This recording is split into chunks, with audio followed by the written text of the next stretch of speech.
এ কারণেই কিন্তু বিএনপির নেতাকর্মীদেরকে কখনোই দেশ ছেড়ে পালিয়ে যেতে হয়নি।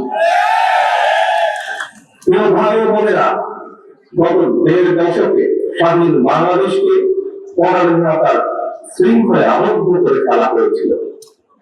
দুর্নীতি, দুঃশাসন চালিয়ে পলাতক স্বৈরাচার জনগণের স্বাধীনভাবে বাঁচার অধিকার, ভোটের অধিকারকে কেড়ে নিয়েছিল, জনগণকে করেছিল ক্ষমতাহীন। হাজারো শহীদের রক্তের বিনিময়, বীর জনতার গণ অভ্যুত্থানে ৫ই আগস্ট ফ্যাসিবাদের পতন ঘটেছে। কিন্তু ফ্যাসিবাদের পতন হলেও আজও জনগণের গণতান্ত্রিক রাজনৈতিক অধিকার এখনো সম্পূর্ণভাবে প্রতিষ্ঠিত হয়নি।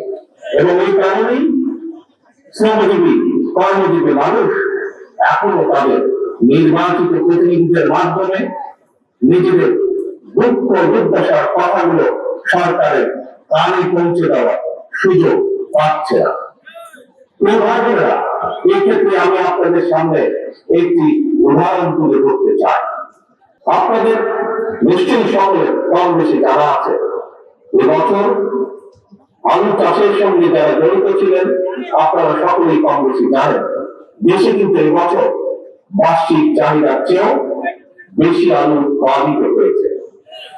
আলু বাম্পার ফলনের কারণে কৃষকের মুখে কিন্তু হাসি ফোটার কথা ছিল, অথচ আলু উৎপাদন করে কৃষক ভাইরা এখন বিপাকে পড়েছে।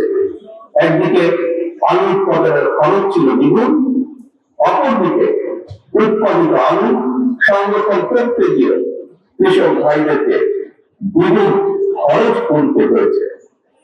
শিল্প কারখানা, গার্মেন্ট সহ প্রতিটি সেক্টরে শ্রমজীবী, কর্মজীবী মানুষদেরকে এই ধরনের বহুবিধ সমস্যা মোকাবেলা করতে হচ্ছে। আরেকটি বিষয় আপনাদের সামনে আমি উল্লেখ করতে চাই, সেটি হল ফ্যাসিবাদী শাসনের অবসান হওয়ার পর এবছর রমজান মাসে নিত্য প্রয়োজনীয় দ্রব্যমূল্য তুলনামূলকভাবে সহনীয় ছিল। এই জন্য আমরা আমাদের দল এবং জনগণের পক্ষ থেকে অন্তর্বর্তীকালীন সরকারকে ধন্যবাদ জানাই। কিন্তু রমজান শেষ হওয়ার সাথে সাথে পুনরায় চাল তেলের দাম বাড়িয়ে দেওয়া হয়েছে। চাল তেলের দাম বেড়েছে, কিন্তু মানুষের আয় রোজগার কিন্তু বাড়েনি।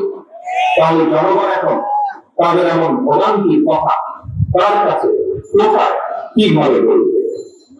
প্রিয় কৃষক, শ্রমিক ভাই ও বোনেরা, দেশে এখন প্রতিনিয়ত সংস্কার নিয়ে শোরগোল চলছে।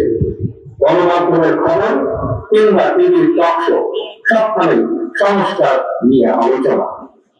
কিন্তু সংস্কারের যে এই এত কর্মযজ্ঞ চলছে, এই কর্মযজ্ঞের দেশের শ্রমজীবী মানুষের কর্মসার কোথায়? কৃষক শ্রমিকরা তো গ্রামীণ অর্থনীতির মূল চালিকা শক্তি। তাহলে তারা কোথায়?